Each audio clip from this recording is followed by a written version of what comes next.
ڕۆژتان باش ئەم شەو جەژنی چوارشەممە سوورەیە عادەتەن ئەم جەژنە باڵێن پێڕەوکارانی ئاینی زەردەشتەی زۆر پابندن پێوەی و ئێستا لە پەرستگای زەردەشتەکان لە شاری سلەیمانی ئەم بۆنەیە بە سرودی ڕەقیب و کردنەوەی ئەم ئاگرانە لە پەرستگای زەردەشتیان بەڕێوە دەچێت. دیارە زەردەشتەکان هەموو ساڵێک ئەم بۆنەویادە لە پەرستگاکانی خۆیان دەکەنەوە و گرنگی زۆری پێدەدەن. ئەم شەو ئەوان لە کابرەبەیان بە ئاهەنگژێڕان و گۆرانی و مۆسیقا و هونەر بەڕێ دەکەن. دیمەنەکان دیمەنی ئێسای بەشێک لە پەیڕەوکارانی ئاینی زەردەشتین لە پەرستگای زەردەشتەکان. دیارە چوارشەممە سوورە ئەو هەفتەیە ئەڵێن چوارشەممەی پێش نەورۆز. عادەتەن هەموو ساڵێک لەم شەوەدا ئەم کەسانەی کە بەشێکیان پەیڕەوکاری ئاینی زەردەشتین لە نێو پەرستگاکانیانە بەم بۆنە و مەراسیمە و بە ئاهەنگژێڕان و هەتا بەرەبەیان ئەمان لە پەرستگاکانیان دەمێنەوە، ئاهەنگ دەجێڕن، مۆسیقا دەژەنن، هەروەها سەما دەکەن، گۆرانی دەڵێن، کەشێکی تایبەت بە خۆیان لەم بۆنەویادەیە بەڕێ دەکەن. دیمەنەکان دیمەنی ئەم شەوی بەشێک لە پەیڕەوکارانی ئاینی زەردەشتین لە نێو پەرستگای زەردەشتیان لە شاری سلەیمانی جا دەمەوێت کەمێک ئاڵێن ئاگرەکەیان کەم بێتەوە و قسەیان لەگەڵ بکەم سەبارەت بە بەم بۆنە و بەم یادە و بەم کەشەی کە ئەم شەو ئەمان سازیان کرد لەگەڵ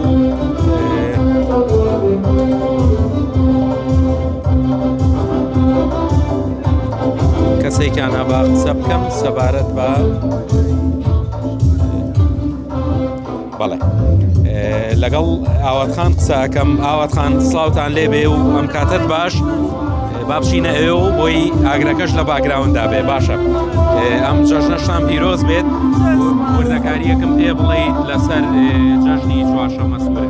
بەڵێ طبعاً خێراتری کەناڵە جوانەکەتانەکەم پیرۆزبایی چوارشەممە سوورە و هاتنی هەموو جەژنەکان، جەژنی ڕەمەزان و جەژنی نەورۆزی عەزیز، جەژنی لەدایکبوونی پێغەمبەری کوردان، سەردەشتی مەزن کە 26 نەورۆزە. پیرۆزبایی لەگەلی کوردستانەکەم. هیوادارم ئەم جەژنە ببێتە مایەی ئاشتی و پێکەوەژیان، ببێتە مایەی نەمانی شەڕ، بڵاوکردنەوەی خۆشەویستی و ئاشتی و ئازادی. ئەم جەژنە کۆتا چوارشەممەی پێش نەورۆزە. لەم ڕۆژەیە ئایتر ئێمە ئاهەنگە گێڕین، بە تایبەتی ئاگرەکەینەوە.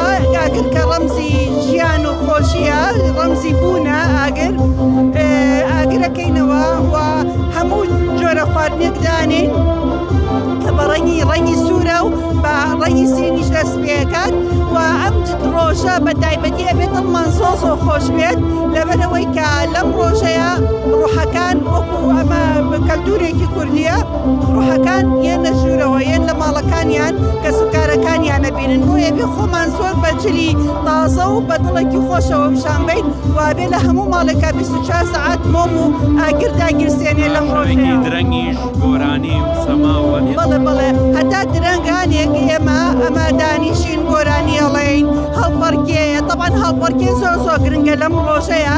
بۆچی؟ چونکە لە هەڵپەرکێیە هەموو دەستی یەکەگری. لێرە ئەم دەستکردنە وەکو ڕوحێکی سۆفیگەریە بێت کە هێز لە یەکتری وەرەگرین، کە مانای ئەوەیە هەمومان یەکین، هەمومان یەک ڕیزین، هەمومان خوشک و براین، هەمومان خۆشەویستیمان بە وڵاتەکەمان یعنی ئەو هاتوڵی پێ پیشانەدات. بۆیە دەستگرتن لە هەڵپەرکێیە زۆر پیرۆزە، مانایەکی زۆر گرنگی هەیە و لەم ڕۆژەشا دەبێت جەژنانە بدرێ بە مناڵە، دیاری بۆ منداڵ بکرێ.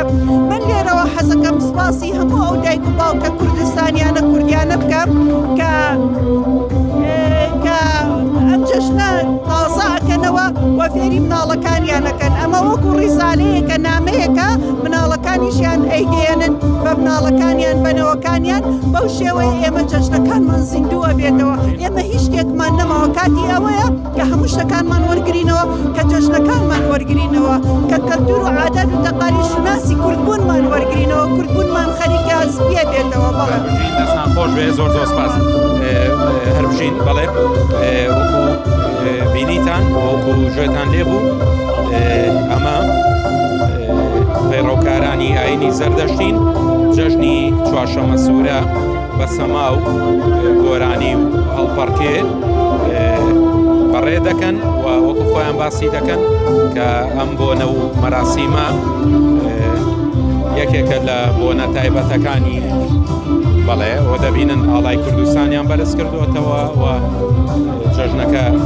پیرۆز دەکەن هەموو ئەم کەسانە بەشێکیان زۆری نەدەتوانم بڵێم پەیڕەوکاری ئاینی زەردەشتین و ئەم شەو لە پەرستگای زەردەشت تا بەرەبەیان ئاوا بە گۆرانی و هەڵپەڕکێ و با بڵێن شەوچەرە و هەموو ئەو بۆنە و مەراسیمانی کە لێرە بەڕێ دەکەن جا لەگەڵ بەڕێزێکیان نەخسە دەکەم ساوتان لێ بێ کاک حاکمم کاتەوە باش چ قسەیەکتان هەیە لەم بۆنەیە ئێوە تاکەی ئاوە بە گۆرانی و سەما هەڵپەڕکێ بەڕێ ئەوە لە ئاواتخان نازانێ ئەو شتانە ئەرە وەڵا بەس ئێمە هاتوین وەکو زەردەشتیان ئێمە هاتوین بۆ ئێرانە لەبەرەوەی ئێمە بەسەر ئاینی زەردەشتین دەگەشتی کاشزانم ئێوە لە کۆیەوە هاتوون یان نەخێر نامە لە سلێمانی دانیش بەس بۆتان خەڵکی بەڵام خۆم کۆی لە دایکبووی کۆیە باش دەستان خۆش بێ هەربژین چیتان هەیە لەم شەوەیە چ قسەیەکتان هەیە وەکو پەیڕەوکارێکی ئاینی خۆشی و شادی بینە سەر یاخوا هەموو کورد بە هەر بە خۆشی لە خۆشییا بژێت دەگەشتی کاکە جان ئیتر زۆر ناخۆشیمان بینی و ئیتر بەرەو خۆشی ئەڕۆی سەرە ئێمەیە یعنی نۆبەی ئێمەیە ئیتر ئێمەش وەکو ملەتان لە خۆشییا بژێتان وایەتە خۆری کورد هەڵدێت خۆری ئازادی کورد بەڵێ بەڵێ بەڵێ بەڵێ زۆری نزیکە زۆریش نزیکە ئیتر بەسمانەیە 7 ملیۆنین 7 ملیۆن هەیە لەسەر گۆی زەوی دەوڵەتی نەبێ هەر ئێمەی کورد نەبێ وانە هەربژین دەستان خۆش بەڵێ ئیتر وەکو باسم کرد سەرەتاش ئەمە جەژنی چوارشەممەی سوورە لە پەرستگای زەردەشتەکان بە گۆرانی و سەما و هەڵپەڕکێ بەڕێ دەکەن تا بەرەبەیان